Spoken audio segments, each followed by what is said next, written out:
Bem, antes de eu começar a explicar sobre grafos, cara, é sempre importante a gente primeiro tentar analisar um problema do mundo real para que a gente possa pelo menos dar o mínimo de sentido sobre o porquê da gente utilizar esse tipo de modelo matemático. Bem, para começar essa primeira videoaula, cara, seria interessante eu explicar, por exemplo, o clássico problema da ponte de Königsberg. Não sei pronunciar o nome, desculpa. Bem, se você não conhece esse problema clássico, eu vou explicar o contexto dele. Tá vendo essa imagem aqui que eu tô apontando com o meu mouse? Pois é. Pensa o seguinte, cara. É possível uma pessoa, partindo de uma ilha, percorrer todas as pontes aqui apenas uma única vez e retornar ao mesmo ponto de origem? Essa é a pergunta que eu faço. Bem, você pode tentar pensar em qual caminho essa pessoa poderia percorrer para que ela possa fazer tal feito. Mas uma maneira interessante da gente poder representar esse problema é a gente criar modelos abstratos, como por exemplo grafos nesse caso. E grafos é basicamente isso que eu acabei de falar, nada mais são do que modelos abstratos para que a gente possa representar problemas reais. Como é que a gente poderia, por exemplo, criar essa ponte de Königsberg? Bem, a gente começaria criando as ilhas, por exemplo, porque eu vou dar duas, esqueci de falar também uma outra coisa. Nessa questão, nesse caso em específico de grafos, cara, pensa comigo, cara, o tamanho da ilha importa? Não. O tamanho da ponte importa? Não. Qualquer coisa relacionada ao mérito da ilha ou da ponte não são importantes. O que importa nesse caso, se você prestou atenção no que eu acabei de falar, é o tipo de caminho que ela vai percorrer. Portanto, tanto faz a gente fazer uma ilha pequena ou grande. Eu tô aqui com uma ferramenta que a gente pode criar esses modelos de grafos aqui. E a gente pode representar a ilha por essa bolinha aqui que eu acabei de fazer, mano. E a ponte de Königsberg, se você parar pra pensar, teria 4 ilhas. 1, 2, 3, 4. A gente pode basicamente representar as ilhas como cada nó. Eu já vou explicar isso posteriormente. Bem, a gente tem uma ilha, 2, 3, e a gente também tem uma quarta ilha que ficaria... Opa! Bem aqui. Seria mais ou menos isso aqui que eu estou fazendo agora. E a gente poderia representar as pontes da ilha como simplesmente alguns caminhos que eu vou fazer, bem simples que eu vou fazer agora para vocês. Aqui a gente tem essa ponte que vai para cá nesse caso. Isso aqui seria basicamente essa ponte que conecta essa ilha com essa, que seria esta e essa aqui respectivamente. A gente também tem outra ponte que vai até essa ilha aqui. A gente também tem uma terceira ponte que vai até a ilha do meio, beleza? E a gente, bem, eu não vou enrolar muito, então vou fazer as duas pontes assim mesmo. Bem, a gente teria mais ou menos isso aqui que vocês estão vendo agora como o problema da ilha de Königsberg, da ponte de Königsberg, desculpa. E a questão é, será que é possível percorrer cada ponte apenas uma única vez e retornar ao ponto de origem? Independente do ponto de origem. O ponto de origem pode ser basicamente qualquer um. E essa pergunta é feita, cara. Se você parar pra pensar, cara, você vai tentar simular o percurso dessa pessoa metafórica que vai tentar percorrer isso. Só que, cara, se você parar pra pensar, não é possível fazer isso.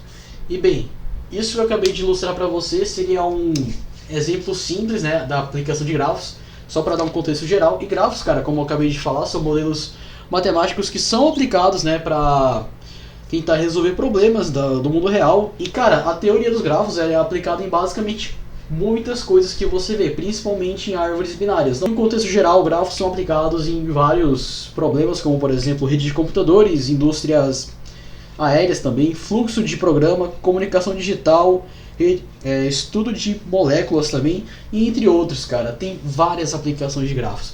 Mas a gente vai partir agora para a definição formal de um grafo, ao invés de ficar só na abstração. Bem, dando continuidade aqui, a gente pode ter uma definição formal de grafos pela seguinte ideia. Grafos, seja um grafo qualquer, por exemplo, esse aqui eu vou chamar de um grafo G. Um grafo, ele nada mais é do que um par ordenado do conjunto de vértices e do conjunto de arestas, ou seja, G seria igual ao par ordenado. A gente vai chamar o conjunto de vértices de V nesse caso, e a gente também pode chamar o conjunto de arestas de E, que em inglês seria de edges nesse caso. Bem, em várias literaturas você vai ver grafo sendo definido formalmente por essa forma, né? E deixa claro que são dois conjuntos finitos, né? E bem, o conjunto de vértices nada mais são do que os vértices que o grafo possui. Nesse caso, a gente tem 4 vértices com a label, né, de 1, 2, 3, 4. Deixa claro que esse valor que representa cada vértice pode ser apenas um valor qualquer, né, para representar um vértice individual, ou então um peso, dependendo do tipo de gráfico que você vai utilizar e dependendo do problema que você vai querer representar. Agora, as arestas, né, nada mais são do que pelo menos para grafos não dirigidos e para grafos não ponderados, seria uma tupla, né? Por exemplo, como é que a gente pode representar primeiramente o conjunto de vértices desse grafo? Bem, a gente tem 4 vértices, e esses vértices têm nomes, né? São representados por símbolo. A gente tem o vértice 1, 2, 3 e 4, certo? Bem, aqui a gente já tem o conjunto de vértices do nosso grafo G. G é o nome do grafo que a gente está dando para esse, por exemplo. Agora, o conjunto de arestas que a gente tem nada mais são do que... antes de explicar sobre isso, o contexto. Cara, a gente representa a aresta de tal forma que se um vértice ou então um nó é adjacente ao outro, a gente tem uma aresta. E a gente pode representar essa aresta como uma tupla de cada vértice, por exemplo. Bora pegar o nosso primeiro exemplo aqui. A gente tem essa aresta aqui, a gente não tem nome para ela, mas essa aresta ela conecta o nó 1 e o nó 4, pois esses nós são adjacentes. Então a gente pode representar a aresta, essa primeira aresta como 1 e 4, beleza?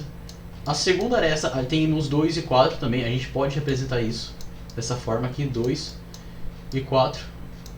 A gente também tem nossa terceira aresta, né, que é 3 e 4 aqui. 3 e 4. E a gente também tem essas arestas 1, 2 e 2 e 3. Eu poderia continuar explicitando, né, cada aresta desse grafo, mas vocês já pegaram a ideia e eu não vejo a necessidade de continuar fazendo isso. Bem, essa nada mais é do que a intuição básica da definição formal de um grafo. E... peraí, só deixa eu botar aqui pontinho, pontinho, pontinho, só pra não deixar isso... feio. Bem, dado essa nossa definição, cara, a gente pode também partir para a ordem e tamanho de grafo, porque isso é extremamente importante. Para a gente avaliar a ordem de um grafo, né, a gente pode...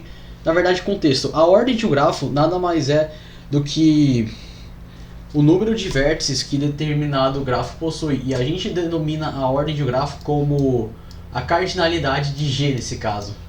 Ou seja, esse grafo aqui possui 4 vértices, portanto essa ordem dizemos que é de ordem 4. O nosso grafo G ele é de ordem 4. A gente também tem como representar o tamanho de um grafo. O tamanho de um grafo G nada mais é do que o número de arestas que esse grafo possui. Se você ver aqui, a gente tem 1, 2, 3, 4, 5 arestas. E a gente representa geralmente, né, tamanho de grafos como... a gente representa também como a cardinalidade das arestas nesse caso. Ou seja, o tamanho desse grafo é de tamanho 5. E é basicamente assim que a gente consegue definir formalmente os grafos, né, de maneira geral. Deixar bem claro que o exemplo que eu estou dando aqui é de um grafo simples, nesse caso. Eu ainda vou falar sobre outros tipos de grafos que existem, né? É importante a gente também falar sobre os graus de cada vértice, porque mais posteriormente isso vai ser uma propriedade muito importante que a gente vai analisar. Bem, para a gente determinar o grau de um vértice, a gente tem que primeiro pegar a ideia do que seria esse grau. O grau de um vértice, ele nada mais é do que representado, né, pelo número de arestas que incidem em cada vértice nesse caso. Por exemplo, bem, no vértice 1, a gente percebe que tem duas arestas incidindo nele. Tem uma aresta que vai de 1 a 4 e outra aresta que vai de 1 a 2. Nesse grafo, a gente pode dizer que o grau, né, desse vértice 1, e a gente representa esse grau por D, né, que recebe o argumento do símbolo que representa esse nó. A gente usa D porque em inglês é degree. A gente diz que o grau do 1 é 2. Agora a gente pode fazer o mesmo com os outros vértices. Por exemplo, a gente tem o vértice 2. E outra coisa, antes de eu explicar para vocês os outros vértices, eu mudei um pouco o grafo, só para deixar bem claro a intuição do que seria a aresta e o vértice de um grafo. A gente também pode chamar ele de node, mas mais tarde eu explico isso. Bem, o grau do vértice 2 nesse caso, a gente percebe que tem 3 arestas incididas nele. Então a gente diz que esse grau, o grau do vértice 2 é de grau 3. E assim sucessivamente, né?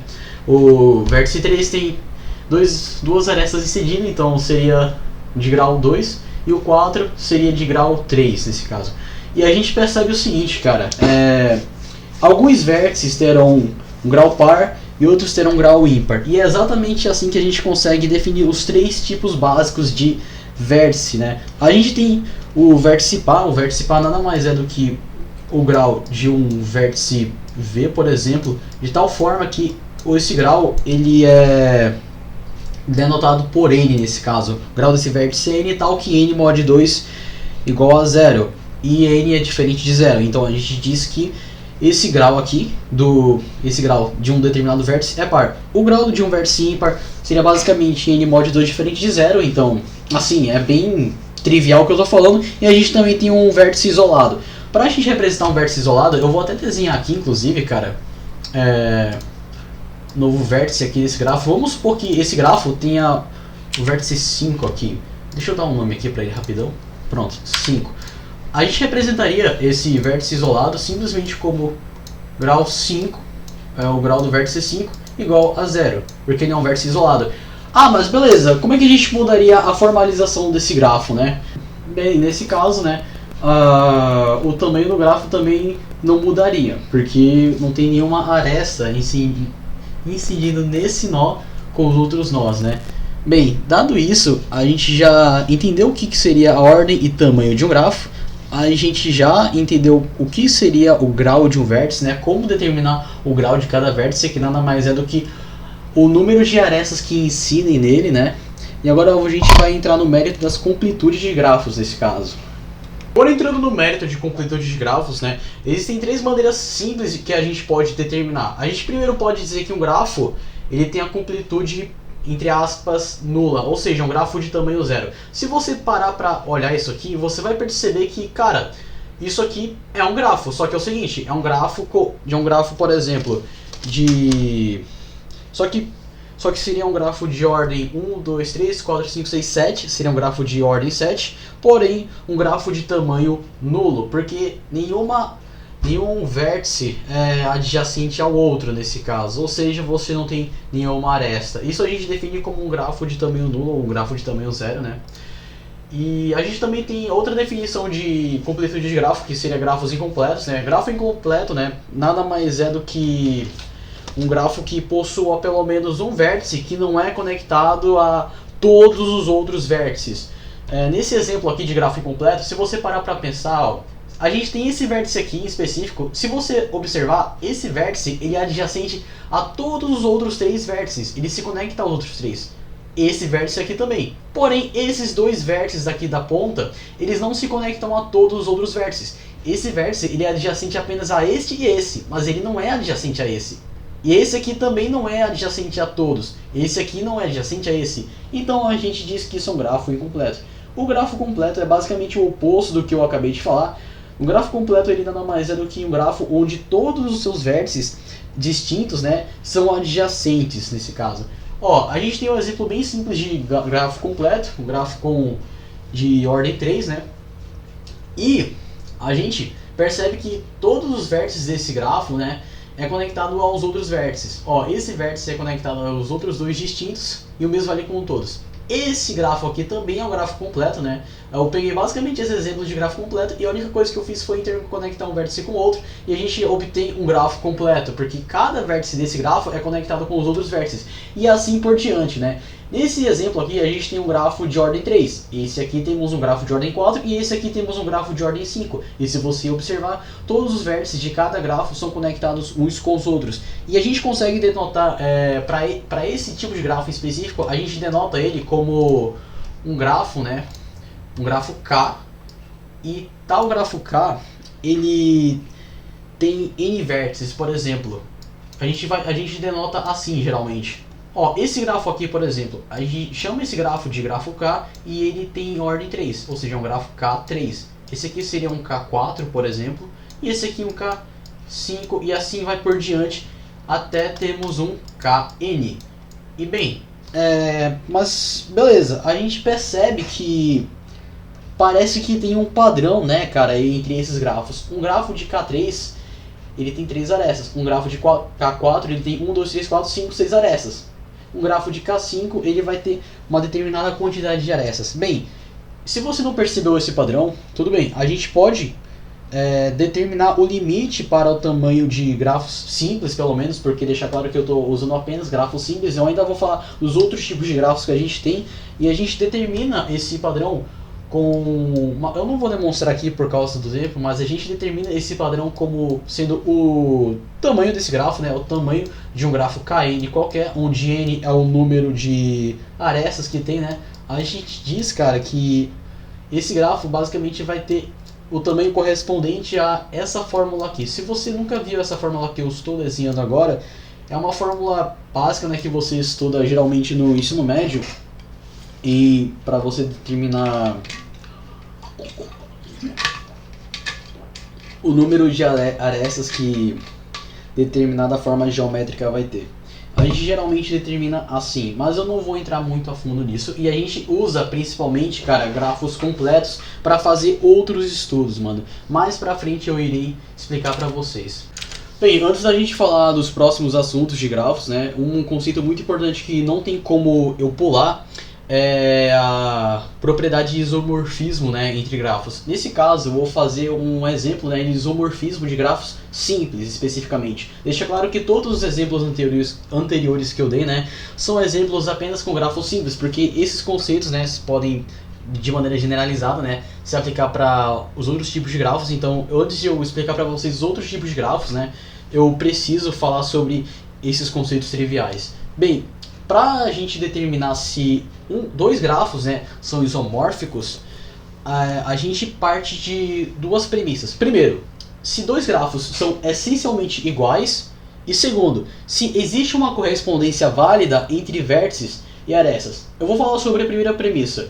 O que seriam grafos essencialmente iguais? Bem, se a gente parar para ver o exemplo que eu desenhei aqui, a gente teria um grafo G e um grafo H. Esse grafo G ele seria um par ordenado V e E, como a gente já viu anteriormente, e o H seria basicamente a mesma coisa. Agora, o conjunto dos vértices desse grafo G seria A, B, C e D, né? Onde cada símbolo seria um nó, um vértice individual. E o grafo H seria exatamente a mesma coisa, só que ao invés de A, B, C, D, seria 1, 2, 3 e 4. Se a gente parar pra ver o desenho desses dois grafos, cara, você vai perceber que, cara, eles têm a mesma ordem, né? É de ordem 4, porque eles têm 4 vértices cada um. E se você contar as arestas, cara, ele também tem o mesmo tamanho. Esse grafo aqui, ele tem tamanho 6. E esse grafo aqui também tem tamanho 6. Beleza. A gente pode determinar que esses dois grafos, então, portanto, são isomórficos? Não necessariamente. Não necessariamente porque eu poderia simplesmente não ter uma correspondência válida entre vértices e arestas, que seria a parte da premissa 2. Então você dizer que só porque um grafo tem a mesma ordem e...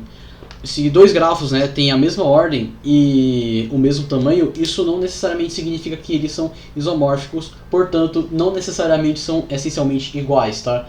E essa parte da correspondência entre vértices e arestas é um pouquinho complexo e exige um pouco mais de formalização. Só que eu não vou me atentar muito a isso, porque a ideia disso é você pegar a intuição do que seria o isomorfismo entre grafos simples, né, pra gente poder dar continuidade aos outros conceitos. Mas de maneira muito resumida, cara, o isomorfismo de um grafo G para H, por exemplo, a gente consegue representar por uma bijeção. E bijeção, né, a gente pode representar a nossa bijeção por uma função bijetora. Eu vou chamar essa função de...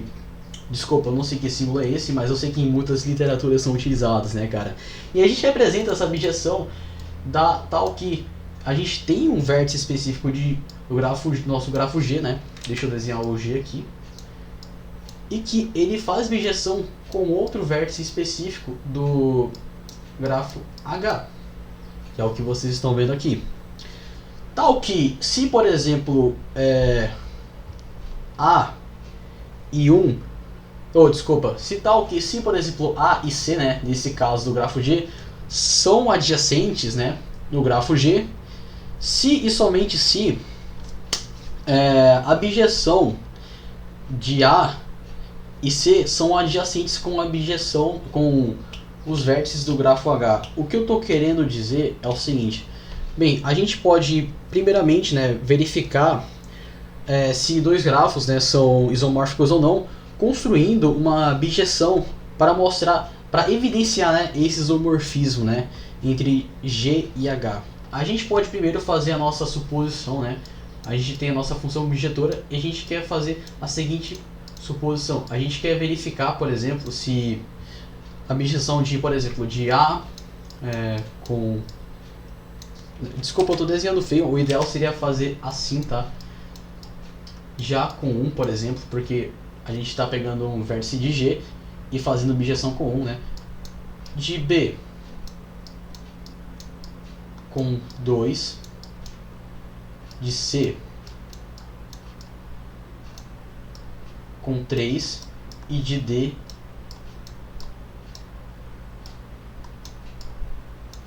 com 4.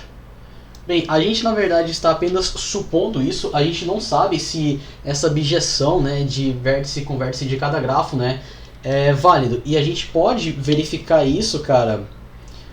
Bem, existem algumas maneiras da gente poder fazer essa verificação, mas eu vou querer fazer da maneira mais simples, que é simplesmente validando isso. A gente tem que lembrar que se A é adjacente com C, cara, então a bijeção de A com C para H também tem que ser dois vértices que também são adjacentes, né? Então a gente tem que tomar cuidado com esses conflitos. Bora começar pelo A. A gente está supondo, né, que o A faz bijeção com 1, ok? O A ele faria essa bijeção com 1, beleza. Só que o A ele é adjacente a B, C e D. O 1 ele é adjacente com 3, 2 e 4. Beleza, tá válido. A gente também tem o nosso vértice C, e o vértice C ele faz bijeção com 3. O C ele faz bijeção com o A, ele já marcou, o B e o D. O 3 ele faz bijeção com 1, que seria o A, válido, 2 e 4. Ok, a gente também tem o vértice D do G, e a gente está fazendo a bijeção do D com o 4. Beleza, a gente vai fazer essa bijeção com 4. A gente verifica que o D é bijetivo com A, C, que a gente acabou de marcar, e B. O 4, ele faz bijeção, cara, eu acho que eu usei o termo errado, bijeção, alguma vez, mas me desculpa, eu quis dizer adjacência, pelo amor de Deus, falar correto. O vértice 4, ele faz adjacência com 3, que a gente marcou, certo? Com 1, que a gente também marcou, e com 2, que a gente ainda não marcou. Então tá válido. O B, ele faz bijeção com o 2, cara. E o B, ele faz... ele é adjacente, né, a A, C e D. E a gente já marcou A e C daqui. A, C e D. E se você parar para analisar, o 2 ele faz adjacência com 3, com 4 e com 1. E beleza. A gente percebe que a nossa bijeção aqui ela é válida. E a gente verificou também, né, que a gente consegue perceber que a segunda premissa do isomorfismo de grafos, né, da correspondência entre vértices e arestas também são válidas, cara. Portanto, a gente diz que esses dois grafos, né, pelo que a gente acabou de verificar, eles são isomórficos, por mais que tenham formatos diferentes, né. Bem, dado isso, a gente já pode, né, prosseguir, né, para os próximos estudos. Bem, dando continuidade aqui, outro conceito importante que a gente precisa ver, cara, e até que é bem simples esse conceito, seria a planaridade de grafos. Tá, o que seria a planaridade de grafos, né? Um grafo G, ele é dito ser um grafo planar se existe um desenho de G no plano tal que duas arestas quaisquer se toquem no máximo, tipo, em alguma extremidade. Ou seja, que a gente tenha uma representação desse grafo G aqui, que tipo, uma aresta não cruze a outra, em outras palavras. E olha só, apesar de um dado grafo admitir uma representação com arestas cruzadas, né, como esse aqui, por exemplo, isso não significa que esse grafo não seja planar, porque pode existir outro modo de representar de forma que não ocorra arestas cruzadas. E nesse grafo aqui, por exemplo, a gente percebe que é um grafo de ordem 4 e um grafo de tamanho 6, né? Beleza, como é que a gente faria para representar esse grafo de uma maneira planar? Bem, a gente pode representar esse grafo da seguinte maneira que eu vou desenhar aqui para vocês agora. Eu vou tentar fazer isso um pouco rápido, né? Porque eu não quero perder tempo desenhando. Ou então eu vou usar simplesmente a caneta aqui. A gente pode dizer que esse grafo, ele faz essa conexão aqui, né? E a gente vai ter isso aqui. Só que ao invés de eu desenhar essa outra aresta aqui, cruzando, a gente pode dizer que esse vértice, ele tem que se conectar a esse, certo? Se a gente fizer isso aqui, a gente vai estar acabando com a planaridade. Então a gente pode desenhar dessa forma aqui. Isso aqui também é válido. Deixar que as arestas não precisam ser retas ou curvadas. Isso tanto faz, tá ligado? O que importa, na verdade, é se um vértice é ou não adjacente a outro vértice distinto, né, cara? E a gente consegue basicamente representar esse grafo aqui dessa forma aqui. Se a gente parar pra ver, é um grafo com a mesma ordem e com o mesmo tamanho, né? E eles também são o quê? Isomórficos, ou seja, a gente basicamente fez um isomorfismo entre esses dois grafos, só que ó, a diferença gritante que a gente tem é que esse grafo aqui, por exemplo, há incidência de arestas cruzadas nesse caso. Esse aqui não, as arestas em nenhum momento elas se cruzam, ou seja, isso seria um grafo planar. E tá, por que a gente usa grafo planar? Por que a gente fez isso? Tá, e daí, mano?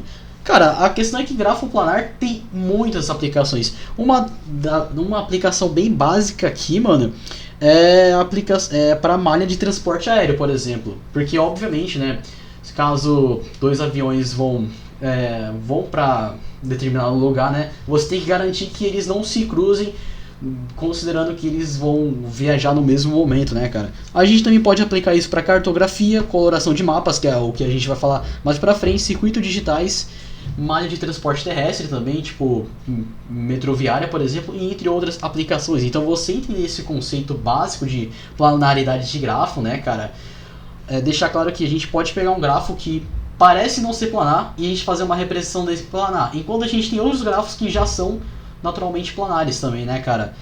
Ou seja, e outra dúvida que talvez você possa ter, mano, é se, por exemplo, um grafo de tamanho nulo, por exemplo, esse grafo aqui, por exemplo, que tem apenas dois vértices, mas tem uma aresta, ele é planar. Sim, a gente diz que por default ele é planar, porque em nenhum momento, né, a gente tem duas arestas se encontrando. Então, cara, esse conceito, cara, é muito importante para a gente avaliar outros conceitos que a gente vai ver mais posteriormente. Fora que é muito aplicado no mundo real também, né? É importante sempre a gente construir essa planaridade.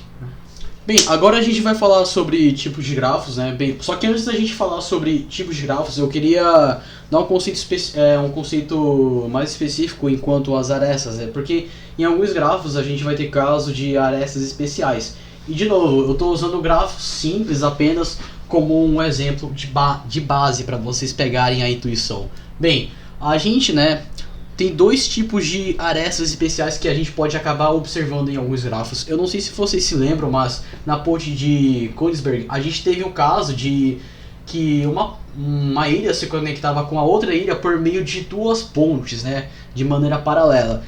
E nesse caso a gente pode representar esse tipo de ocorrência em grafos, né, como arestas paralelas. Ou seja, em alguns casos, entre o mesmo par de vértices, né, nesse caso 1 e 2, pode haver mais de uma aresta nesse caso.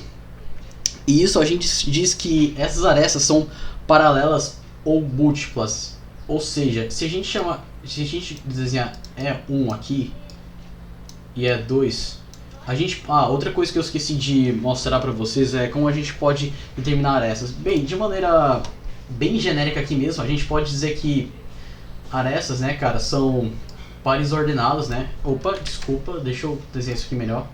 Opa, agora tá legal. A gente pode dizer que uma aresta é um par ordenado, né?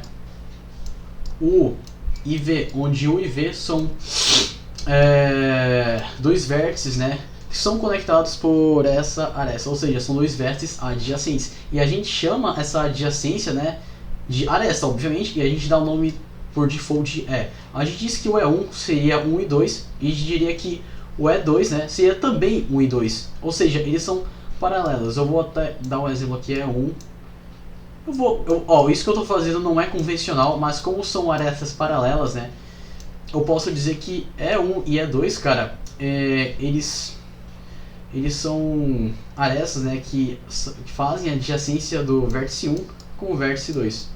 Bem, isso é um exemplo simples, né, de paralelismo, né, entre arestas. Agora, tem casos também que um vértice ele meio que pode fazer o que chamamos de, entre aspas, autolaço consigo mesmo. Ou seja, a gente pode ter uma aresta, né, saindo de um vértice, e essa aresta ela se conecta de novo com o próprio vértice.